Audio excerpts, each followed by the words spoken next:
est revenu. Peter Hansel a un superbe engin. Il faut dire que cette année, cette marque, comme Honda d'ailleurs, a décidé de favoriser pas mal les concurrents amateurs en proposant des 660 d'usine, en proposant des motos compétition client. C'est un grand retour à l'esprit des premiers Dakar, avec des machines qui étaient accessibles à tous, en tout cas aux pilotes ayant de l'expérience et un petit peu de budget, c'est vrai, mais financièrement relativement accessible, ce qui permet à pas mal de pilotes de s'engager. Et cette année, nous découvrirons aussi ces fameux prototypes de temps chez Honda. Gérard, c'est une nouveauté sur ce Paris-Dakar. Nous verrons si ces moteurs de temps iront jusqu'à l'arrivée à Dakar. Ce sera un sacré pari pour le grand retour de cette marque sur cette épreuve. Alors Peter Hansel qui sera assisté entre guillemets d'un petit jeune de David Castera, 24 ans, plein de fougue, et qui fera équipe avec lui. L'équipe Yamaha, c'est à la fois donc une écurie usine officielle, Peter Hansel Castera, et puis à côté il y a le team des copains qu'on vous a présenté hier avec les Sarron, Magnaldi, Monrémy, Philippe Alliot, entre autres. Jacques Lafitte. 1492 victoires en Grand Prix, 53 ans. Non, c'est pas vrai du tout. Jacques Lafitte qui a décidé de venir participer pour la première semaine de ce Grenade Dakar, puisqu'il retrouvera la glisse du Trophée Andros un petit peu plus tard au volant de sa 306. Oscardo Gallardo à l'attaque. Il ne doit pas être mal du tout, et d'ailleurs on va avoir un temps de référence pour Peter Hansel. Les meilleures voitures ont donc mis 2h10, 2h13 et 2h14 pour les 3 Citroën. Eh bien, sachez que Peter Hansel est entré là sur la fin de cette étape en 2h12. C'est-à-dire qu'en fait, il est très très proche du temps des meilleures voitures, Stéphane Peter Hansel, et qu'il devrait être au moins dans les 5 premiers de cette première spéciale du Dakar 95. Les infos que nous avions ce matin par radio indiquaient d'ailleurs que Peter Hansel était parti très très vite, que sur toute la première partie de cette épreuve spéciale, c'est-à-dire épreuve chronométrée, il avait littéralement mis, comme on le dit en jargon moto, la poignée dans le coin, en dépassant un nombre incalculable de concurrents. Et apparemment, là, il termine à sa main, vite évidemment, mais à sa main avec toute sa classe, en essayant d'oublier, Gérard, nous en parlions tout à l'heure, ses plus mauvais souvenirs, c'est-à-dire 1986 et cette chute à la Barra espagnole, et surtout en 90, ce fameux abandon dans le Dakar, abandon dû à une panne d'essence, où là, Stéphane Peter Hansel avouait son humilité face au désert. Il avouait qu'il s'était senti un petit peu perdu, qu'il avait eu peur malgré les 35 degrés qui ce jour-là sévissaient sur l'étape. Voici donc l'arrivée de Peter Hansel. Avec une arrivée du style un peu guidon d'or, le style de changement de revêtement, le corps à l'intérieur, le pied aussi. 2h19 minutes et 17 secondes pour Peter Hansel, alors que c'est Thierry Magnaldi avec une Yamaha qui lui est un petit peu plus loin au chrono. Il a 4 minutes de retard sur Stéphane Peter Hansel, qu'on va entendre. C'était une spéciale très glissante par endroits, il y a plus surtout en altitude, donc la piste était vraiment très très glissante et il y avait beaucoup de changements d'adhérence. En fait, par moments on pouvait freiner très fort et d'un seul coup on arrivait dans un virage hyper glissant, donc il fallait faire très attention et il fallait surtout éviter la chute parce que les à côté de la piste étaient souvent bordés de cailloux, donc il fallait surtout pas sortir de la piste. De mon côté, ça a l'air de s'être bien passé, j'ai pas été rattrapé par personne, j'ai doublé quelques pilotes, donc le temps ne doit pas être trop mauvais. 2h19, 17 minutes, et non, Stéphane, le temps ne sera pas mauvais, alors que Thierry Magnaldi franchit la ligne en 2h23 et 22 minutes, c'est-à-dire en 5e position pour Thierry Magnaldi. Il a 32 ans, il a été 3e du Dakar en 91, et c'est la 4e fois où il participe à cette épreuve, Thierry Magnaldi. C'est un enduriste, Thierry Magnaldi, également comme Stéphane Peter Hansel, de la grande génération des Marc Morales, Thierry Charbonnier, que nous saluons au passage, qui n'est pas là cette année. Un bon Français qui arrive maintenant. Patrick Siréjol, lui aussi. Tout en jaune. KTM, c'est-à-dire une moto très légère. C'est plutôt une moto de cross. Suivi de Tom Boluda sur une Cagiva, c'est un Espagnol. Et Oscardo Gallardo qui termine. Et Gallardo qui va terminer en 8e position dans le temps de 2 h 25 minutes et 31 secondes. Boluda dans les derniers virages. Pas mal non plus Boluda, hein, parmi les meilleurs. Avec une bonne technique en tout cas, pas beaucoup de temps perdu dans les accélérations. Très peu de déport pour la moto, la puissance qui passe bien, pas trop de fautes. Moto plus lourde, hein, c'est une Cagiva. Donc 2 h 29 minutes 21 pour Boluda qui va terminer aux alentours de la 10e ou 11e place. Et maintenant on suit le Brésilien beau gosse de Azevedo. Il plaît tellement à notre script, à Catherine, qu'on était obligé de le dire. Ah bon? Jordi Arcarons, c'est le poulie d'or de la moto en enduro. Battu au Pharaon, battu l'année dernière dans ce Paris-Dakar-Paris d'une poignée de secondes par Eddie Orioli. C'est l'homme qui a toujours été coiffé sur le fil. On sait que c'était une faute de navigation au Pharaon qui lui avait coûté la victoire. Et là, Jordi est parti le mort aux dents. On sait que c'est un garçon évidemment d'expérience. On ne compte plus ses participations en rallye raid.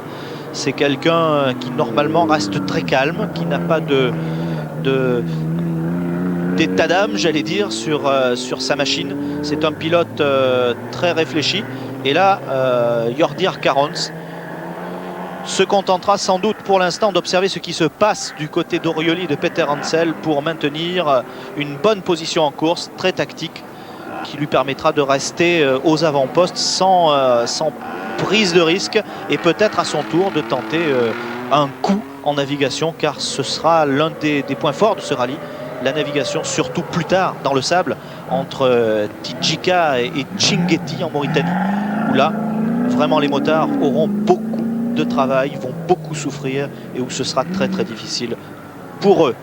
Dany Laporte, dont c'est le grand retour aussi. Dany Laporte qui vit en France, qui est américain, grand spécialiste d'enduro, c'est vrai, de motocross surtout et de supercross un peu. Dany Laporte. Il est en rouge, mais il est sur une Yamaha. Et c'est à noter. Dany Laporte à l'attaque. Il a été champion du monde de motocross. Absolument à l'eau. Il y en a aujourd'hui sur l'Andalousie. Dany à l'attaque, à l'attaque, à l'attaque. Il vit à Ramatuelle, dans le sud de la France. Regardez les travers. Il salue et il lâche le guidon. Moi, je crois qu'il y a beaucoup d'ambiance, c'est vrai, du côté de ce virage avec les Espagnols. C'est un petit manque de concentration quand même, ouais, ça. Hein, ouais. Avec Alvarez et son quad, ici. Et voilà, on en remet un petit peu. Allez-y, encouragez-moi. C'est vrai que ce type d'engin a du mal à arriver en général à Dakar. Et qu'ils ont énormément de mérite, car ça fait hyper mal au bras de piloter ces machines. On doit se déhancher, sortir le corps sans cesse pour pouvoir les faire glisser et passer en virage. Jordi Arcarons. Il a 32 ans, pardon Thierry. Il a 32 ans, deuxième donc du Dakar l'année dernière, 6e participation au Dakar. Il a le physique type pour l'enduro. Il n'est pas très grand, il est assez léger, il est assez adroit, mais il lui manque un tout petit truc à Jordi pour être l'un des tout meilleurs du monde et pour avoir un grand palmarès. J'ai l'impression qu'aujourd'hui, il est un petit peu dans le rouge, il va un petit peu au-delà de ce qu'il pourrait faire. Pour l'instant, il n'est pas mal du tout en temps. 2 h et une vingtaine de minutes à l'entrée du circuit. Une petite faute avec la roue arrière. Je trouve limite, moi. Petite accélération. Wow. Arcarons n'a pas du tout envie. C'est vrai que ce serait bien pour lui de pouvoir remporter ce prologue ici à Grenade, car il est énormément soutenu par le public de son pays, ce qui a été le cas tout à l'heure pour Salvatore Servia. Mais peut-être, Gérard, que ce soutien, ça entraîne un petit peu de pression, et que la pression, quand on met trop de gaz dans l'accélérateur, eh bien ça entraîne des petites fautes. Pourtant, il est pas mal. Il a une moto très lourde, hein. La Cagiva est très puissante, c'est une très bonne moto, mais elle est très lourde. Et que c'est vrai que ce n'est pas forcément, pas forcément la moto idéale pour ce genre de circuit. Et ça saute. Et je joue les cabris. Jordi. 8e temps à l'entrée du camp militaire. Avec une bonne glisse quand même, un bon grip des pneus à l'arrière, toujours dans cette accélération. Regardez, on se déhanche un petit peu. Eddie Orioli dans ses œuvres. Alors lui, c'est vraiment l'un des meilleurs du monde. Et les bonnes œuvres d'Eddie Orioli d'ailleurs, ce qui ont conduit à sa victoire l'année passée. Champion du monde d'endurance en 1981. Il a gagné 3 fois le Dakar, donc l'année dernière, oui. Avant, il avait gagné en 88 et en 90. Eddie Orioli, italien. C'est sa 10e participation au Dakar, avec le dossard numéro 1. Il a gagné l'année dernière, donc il repart avec le 1, c'est normal. Là, c'est Jordi Arcarons. Vous vous souvenez sans doute de la bagarre sur les derniers kilomètres l'année dernière, quand on remontait vers Paris, vers Disney. Attention là. Ouais, c'est bien passé. Prend des bons appuis à l'extérieur dans les petits talus qui permettent de maintenir la moto en appui. Mais attention, si la roue avant se dérobe. Et hop là, cette fois-ci c'est la roue arrière. Une valse andalouse pour Jordi Arcarons. Elle est lourde, mais il l'a bien relevé quand même. Un petit peu de temps perdu, démarreur électrique. Il a la petite taille par rapport. Et Dany Laporte va passer. Alors qu'Arcarons jusqu'à maintenant avait fait un super parcours. Oh, mais attendez, on est à l'arrivée là. Alors, regardez, très sportif, Dany Laporte le laisse passer. C'est vrai qu'on n'a pas grand chose à gagner sur cette première portion du parcours. Et il est tombé à 50 mètres de l'arrivée, Thierry. Oui, en plus. Bon allez, je pointe avant toi, tant pis Jordi. Raphaël de Montrémy poursuivi par Eddie Orioli. Donc Dany Laporte, l'américain, dans l'équipe russe. On vous en reparlera souvent. Il s'étonne lui-même, américain, de courir aujourd'hui dans une équipe russe. Il a dit pendant des années et des années à l'école, on m'a répété que les Russes étaient les ennemis, et aujourd'hui c'est eux qui m'ont donné un guidon. Mais vous ne savez pas la dernière. La dernière, c'est qu'il a téléphoné à son père la semaine dernière pour lui dire qu'il participait à ce Grenade Dakar sur une moto japonaise, mais avec un sponsor russe, et que le père de Dany Laporte ne l'a toujours pas cru. Revoici l'erreur de Jordi Arcarons. Bah oui, c'est une roue arrière qui est un petit peu partie. Ça glisse. Oh, pas méchant, mais enfin. Non, mais heureusement qu'il dégage sa cheville droite. Eddie Orioli. Donc le temps de Dany Laporte, l'américain, 2h28. Il va terminer 9e de cette première spéciale. Et Jordi Arcarons, qui est arrivé juste derrière lui, 2h25. Il va terminer 7e.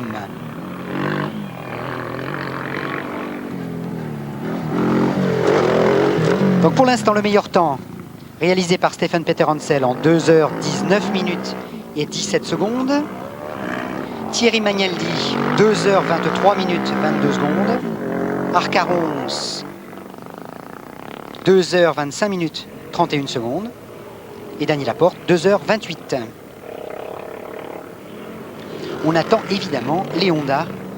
Ces deux motos expérimentales, elles s'appellent EXP2, parce que de toute façon, elles ne joueront pas au classement général, Thierry. Non, elles ne sont pas là pour ça. Je crois que vous avez prononcé le terme exact. Ce sont des motos expérimentales dont on va tester la fiabilité. Bien entendu, il n'est pas question pour les pilotes de ces deux motos, dont Richard Sain, de ne pas arriver à Dakar, mais ce seront avant tout des tests de fiabilité. Et si la chance sourit avec la navigation, avec une bonne résistance de ces moteurs de temps, il n'y a pas de raison de douter de cela, puisque des essais ont été effectués en Tunisie. Il n'y a pas de raison que ces machines arrivent au bout. Mais évidemment, on nous l'a précisé, les pilotes nous ont précisé qu'ils n'étaient pas là pour la gagne. Il manque un petit peu de puissance quand même, mais avec un petit rôle à jouer pour ces deux Honda. On va peut-être avoir Jordi Arcarons en entretien, pour connaître un petit peu sa réaction avec cette chute. Un petit peu bête à 50 mètres de l'arrivée.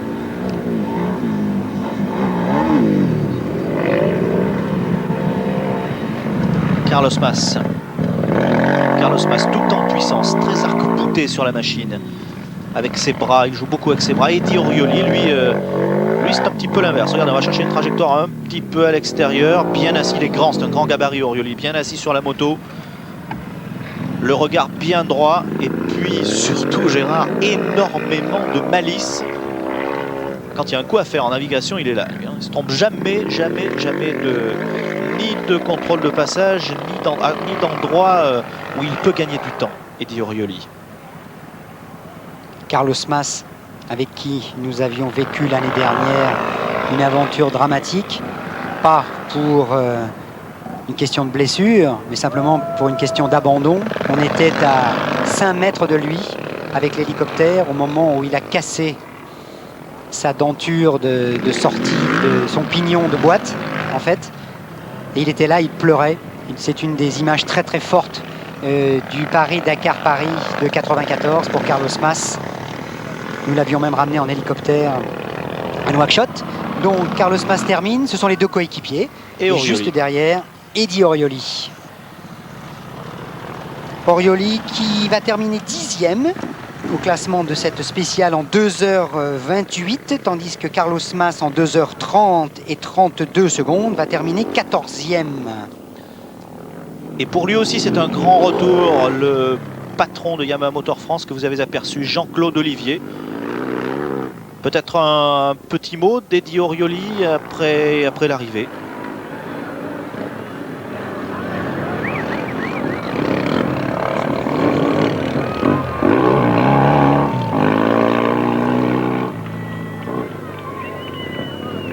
On entendra tout à l'heure peut-être Jean-Claude Olivier qui renoue avec le Dakar, lui aussi, 50 ans, c'est un sacré pari pour lui. Et David Castera, qu'on voit à l'image, qui est le coéquipier donc de Stéphane Peter Hansel, on en parlait tout à l'heure. Lui, c'est la jeunesse, c'est la fougue. Oui, avec une belle carte à jouer, car c'est un premier ticket dans une écurie officielle pour David Castera, qui a été, souvenez-vous, coéquipier de Raymond Loiseau sur BMW, avant de trouver une écurie officielle, une place dans une écurie officielle. Peter Hansel dit beaucoup de bien de David Castera, qui est un bel athlète, on le voit, avec un beau gabarit. Il vient de la région de Bordeaux, c'est un gars du Sud-Ouest. Et nous, on les aime bien, les gars du Sud-Ouest. 8e du Dakar l'année dernière. Champion de France d'enduro en 92. Voilà, Eddy Orioli qui répond maintenant à nos questions. Oh, très, très tranquillement. Il a plu beaucoup sur les montagnes. Et c'est comme aller sur les verglas, pareil, incroyable. Avec sa moto, c'est très difficile à guider. Tu n'as pas cherché à aller trop vite alors? Non, non, non. J'ai rattrapé Mas et après je suis allé avec mon passe tranquille, sans problème. Vous avez roulé ensemble après avec Mas? À la fin. Et la moto? La moto, c'est très lourd pour ce spécial. Et oui, c'est exactement ce qu'on disait tout à l'heure. Merci Eddy d'aller dans le même sens que nous. C'est vrai que cette Cagiva qui est hyper puissante, qui fera parler la poudre dans les longues traversées de l'Atlas, dès demain et après-demain, mais pour faire du motocross, c'est vraiment pas l'idéal. Donc Eddy Orioli va terminer 10e donc, de cette spéciale, je vous le répète, en 2h28 et 41 secondes. Alors, superbe attaque de ce numéro 10 que nous surveillons, puisque c'est Pierre Brier, le français. Oh, c'est un bon, lui. Ah ouais, c'est un bon, mais Pierre Brier, lui, vous parliez tout à l'heure de limite. Pierre est parti très très vite. Il part vraiment le... Oh. Hop, et voilà. Eh ben d'accord. Bah oui. Eh ben d'accord. Dépassé normalement par Philippe Bermude. Bon, ça va, c'est sans gravité. On redémarre et on repart. La roue avant, cette fois, s'est dérobée pour Pierre Brier, qui était vraiment littéralement à l'attaque dans cette partie de fin de parcours.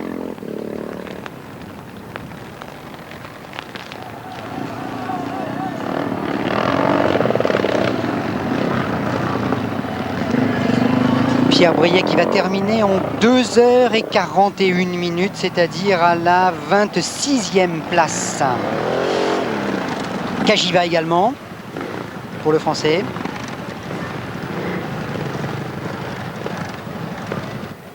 « 22 minutes de retard sur Stéphane Peter Hansel. »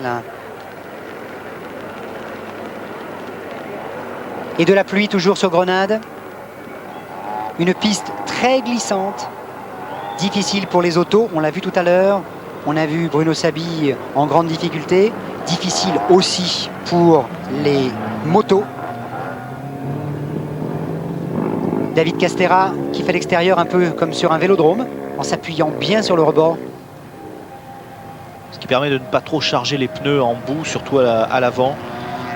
Cette année, il dispose de bip mousse très tendres. Ce sont des pneus sans chambre.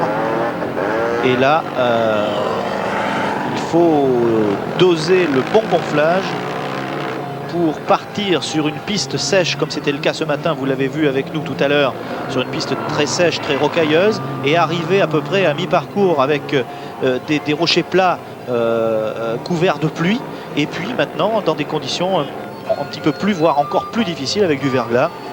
Enfin, cette boue qui ressemble à du verglas, où il ne faut pas faire d'erreur. Voici l'arrivée de David Castera, qui n'a pas de pression d'ailleurs dans cette écurie, à qui on ne demande pas de résultat, mais tout simplement d'acquérir de l'expérience pour peut-être plus tard être l'un des chefs de file de cette écurie bleue Yamaha. 24e temps pour David Castera, 2 heures 40 minutes et 58 secondes, c'est-à-dire à 22 minutes de Stéphane Peterhansel. Alors voici ce que le père de Dany Laporte n'a pas voulu croire, celui qui accompagne Dany, à savoir le russe Alexandre Nivontov, l'un des tout bons. On a vu ces pilotes russes arriver sur les rallye raids il y a maintenant 3 ans, avec peu d'expérience, mais que de courage, Gérard, beaucoup de courage. Et on ne les fait pas abandonner facilement, ces pilotes russes. Et ici, donc, Nivontov partage l'écurie avec Dany Laporte. C'est donc une écurie franco-américaine avec un partenaire, un sponsor, un russe, pour les 2 pilotes. Et managé par un Français en plus. Beaucoup de prudence pour Nivontov. Pas de faute.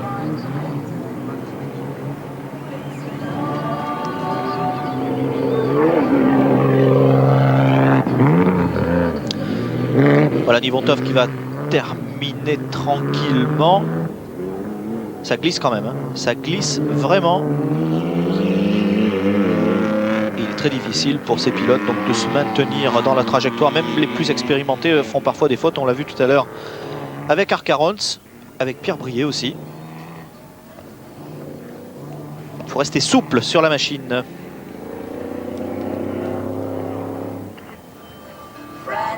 Alors le plus vieux de tous les motards, c'est Papacek. C'est un Allemand qui a 69 ans, c'est sa 14e participation au Dakar. Le plus jeune, c'est un Autrichien qui a 23 ans. Et donc parmi les particularités de ce Dakar, il y a Nifontov, donc le russe, très très fort en motocross, avec son copain Povarov, qui lui était plutôt spécialisé dans l'enduro. Ils avaient monté une équipe complètement russe avec une société russe, Theiss. Et puis Povarov, vous avez, si vous aimez l'enduro, vous avez vu ces images, c'est grièvement blessé au Pharaon. Il est seulement sorti de la clinique il y a 10 jours de la Salpêtrière, Pitié Salpêtrière à Paris, avec un genou et une cuisse bien abîmés. Et il est rentré chez lui, Povarov, donc remplacé dans l'équipe russe par l'Américain Dany Laporte. Nifontov, puissance, audace, cherche à toujours aller très très vite. Efficacité en motocross. Et là, il faut s'y habituer. Ils sont tous en rouge, mais la moto, c'est quand même une Yamaha. Hein. Les derniers kilomètres de cette première spéciale du Dakar 95, dans les faubourgs de Grenade.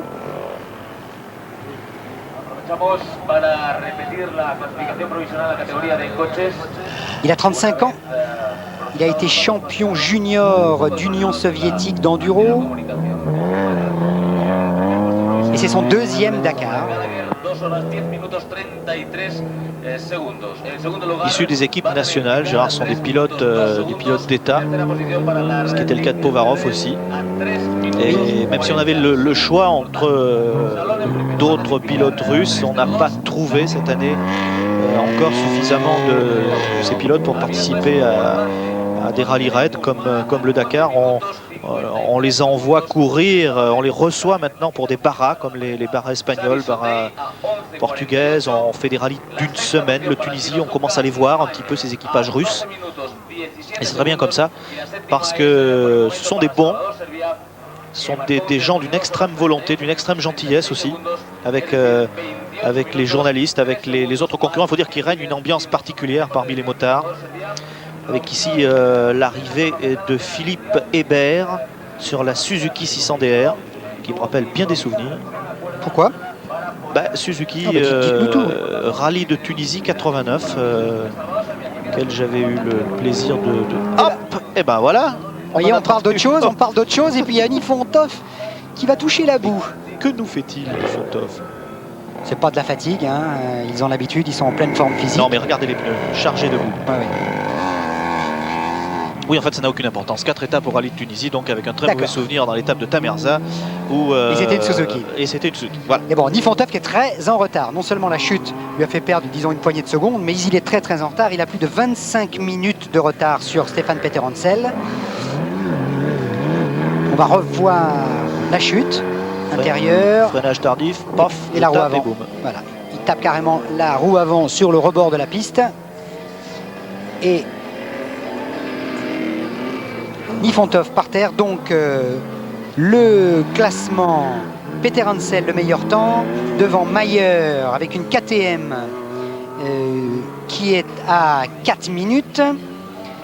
5 donc sur la Honda, on avait raison d'en parler tout à l'heure, sur la Honda expérimentale, légère et très efficace, a réalisé le 4e temps, donc à 4 minutes de Stéphane Peter Hansel. Magnaldi, 5e temps sur Yamaha. Derrière, il y a Gilles sur une KTM. C'est normal, les KTM sont vraiment les motos idéales pour ce genre de parcours, Thierry. Et puis ensuite, il y a Arcarons, Gallardo, Dani Laporte, Orioli, Boluda, Meoni, Jean Brussy, qui avait gagné l'année dernière à Chaillet, qui avait réussi le meilleur temps sur sa Honda. Il termine à la 13e place, à 11 minutes de Stéphane Peter Hansel. Ensuite, l'autre Français, c'est Patrick Siréjol, qui lui termine à la 15e place. Voilà, retour au direct, enfin avec les autos notamment, avec l'hôtellerie et Léron sur le Mitsubishi Pajero.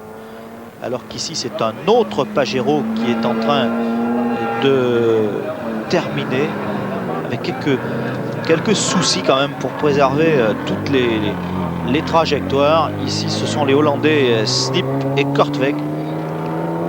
Et le vainqueur du jour, le voilà. Ah. On avait gardé un tout petit peu de suspense pour avoir cette image, ce casque jaune. Il est autrichien. Il a été champion du monde de motocross. C'est monsieur Heinz Kinigatner qui a gagné le rallye des Pharaons cette année devant les caméras de France Télévisions, puisque nous étions présents là-bas pour Tout le Sport et pour Samedi Sport. Et monsieur Heinz Kinigatner aujourd'hui réalise le meilleur temps en 2h18 minutes et 29 secondes, c'est-à-dire qu'il précède Stéphane Peter Hansel de 48 petites secondes. Le vainqueur, le voilà, Heinz Kinigatner, devant Stéphane Peter Hansel, 2e temps, et Mayer, 3e temps. Et ça, c'est Landreau qui termine. C'est l'ami Pierre Landreau. Sans même baisser les yeux sur mes notes, je reconnais son style, n'est-ce pas? Dites donc. Alors ça, vous m'impressionnez. Oh. C'est Pierre Landreau. Vous savez pourquoi je le reconnais? D'abord parce qu'il arrive seulement maintenant, en ce sens où il m'a dit « Je vais être le champion du monde des prudents ». Bah, il va être content de vous entendre, Pierre Landreau. Non, mais il a dit l'important, je veux arriver à Dakar. Avec mes copains, avec Bermude, avec Alio, parce que c'est la même bande, hein, c'est le team des copains, je serai d'une prudence extrême pendant la première spéciale, pendant la première étape. Il y a peut-être quand même une autre explication. On va voir avec Jean-François Carcart sur la ligne d'arrivée. Mais Pierre Landreau, il arrive seulement maintenant, au milieu des voitures.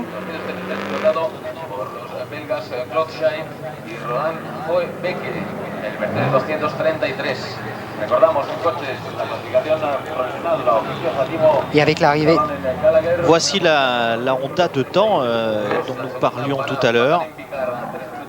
Cette petite machine qui a pris la 5e place, Gérard. et c'est un véritable événement, et c'est pour ça aussi qu'on tenait à vous la montrer. Le retour de Honda au haut niveau, avec une moto donc expérimentale. Honda l'a dit très clairement, on est là pour revenir dans le grand bain, on est là pour apprendre. N'attendez pas trop de résultats cette année. On va simplement essayer de voir jusqu'où elle peut aller, en efficacité, en fiabilité et en puissance. Mais apparemment, ça marche pas trop mal. Elle est donc pilotée par Richard Sankt. L'une de ces deux motos, en l'occurrence celle-ci, c'est celle de Richard Sankt avec le numéro 46. C'est une 500 de temps. Le prototype s'appelle XPZ.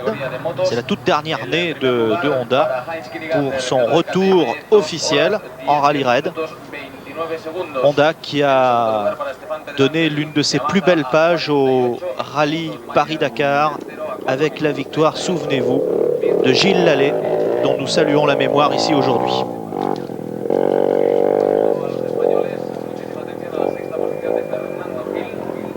Elle a l'air assez agile, cette moto de temps, assez légère, vous l'avez dit Gérard, assez maniable. Richard est un petit peu tendu dessus quand même, mais relativement souple. On s'aperçoit qu'il préserve toutes ses accélérations sans problème.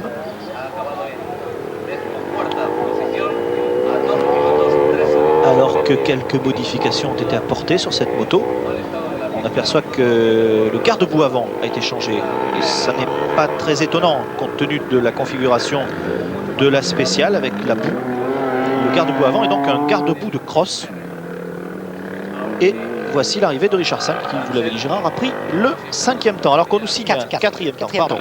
Alors qu'on nous signale que la course camion a été stoppée, donc neutralisée après le passage de 14 camions. Ce qui confirmerait ce que nous savions, ce que nous avions appris tout à l'heure de la bouche même de notre envoyé spécial sur la ligne d'arrivée, j'ai nommé Kéké Jean-François Carcaert. Pierre Landreau dans les derniers mètres de cette spéciale. Le voici, Pierre Landreau. Il va se retourner pour savoir où se trouve Jacques Lafitte, que nous attendons avec beaucoup d'impatience, il faut bien le dire. Et Philippe Alliot, Bermude est passé, mais Philippe Alliot et les autres, Christian Saron, qui fait partie de cette équipe. Et dans la fiche de présentation de cette équipe de 7 pilotes, dont un par un, il est dit qu'ils ont 42 ans de moyenne d'âge et 293 ans d'expérience à E7, avec 27 Dakar et 63 arrêts de marathon. 4 bols d'or, ça c'est pour Christian Saron. Il se retourne sans arrêt, Pierre, et il se retourne sans arrêt. Il attend Jacques Lafitte, sans doute, c'est vrai.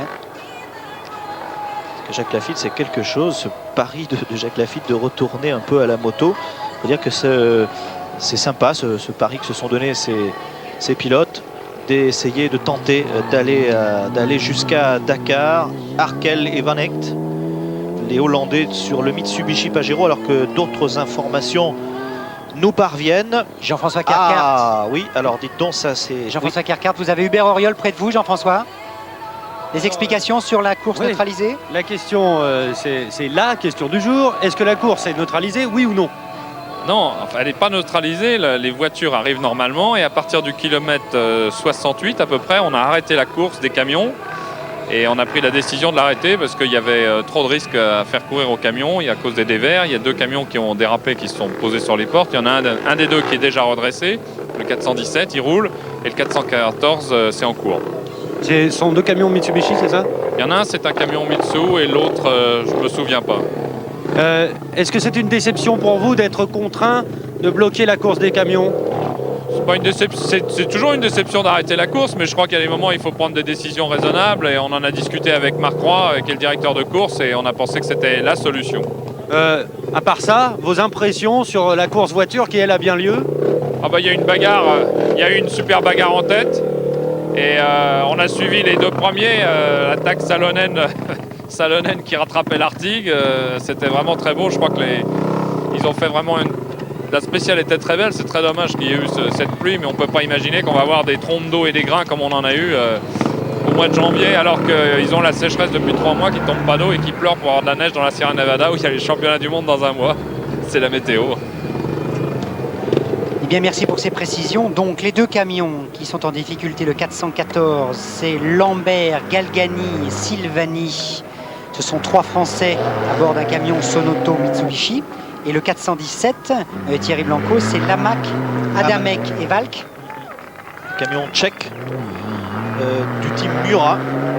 Alors qu'ici vous avez, précisons tout de même Gérard que ce camion, on l'a dit tout à l'heure, est reparti sur 2 roues, que le 414, c'est-à-dire le camion officiel Sonoto, est donc remorqué, qu'il n'y a aucun dommage heureusement pour les pilotes. Il faut tout de suite rassurer les familles qui doivent nous regarder, il n'y a rien de grave, ils sont simplement sortis un petit peu de la piste, sont posés et pour l'instant c'est une panne donc pour le camion numéro 414 de Christian Lambert de l'assistance Sonoto, et le camion tchèque lui est reparti. Alors que vous découvrez Marc Hugny et Gérard Sarrazin sur l'un des Toyota du team Dole de Papy Hugny, le doyen du Dakar. Et quel âge il a? Eh bien tiens, je vous le donne Émile, 81 ans. Oui, on le savait parce qu'on l'a présenté déjà hier pendant notre direct sur France 2 hier après-midi dans Samedi Sport. 81 ans et il se relance dans l'aventure. à bord de ce véhicule assez gaillard, ma foi. Toyota HDJ 80, un modèle de série amélioré. Une bonne auto qui figure toujours dans des classements intéressants sur des courses d'endurance, bien que cette année la compétition ait été dominée en endurance, j'entends, et non pas sur les rallye raids. En endurance, tout terrain dominé par Land Rover, avec ce très sympathique équipage par Brichotz. Mais pour l'instant, c'est ici que l'actualité se déroule avec, nous vous le rappelons, donc arrêt de la course camion. Et ici, vous découvrez le Toyota PJ74 de Métifiot et Cabagnols. Très concentré, on a vu fugitivement le visage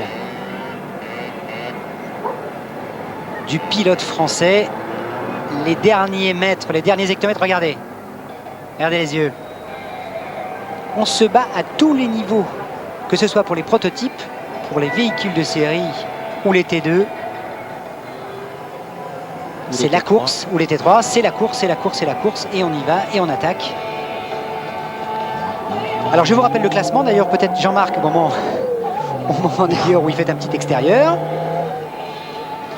Le classement de cette spéciale, de cette première spéciale donc, triplé des ZX Citroën avec Timo Salonen en tête, 2h10-33 devant Vatanen, Harry Vatanen et Picard, 2h13-35, c'est-à-dire à 3 minutes, et Pierre Lartigue-Perrin, 2h14-13, c'est-à-dire à 3 minutes 40.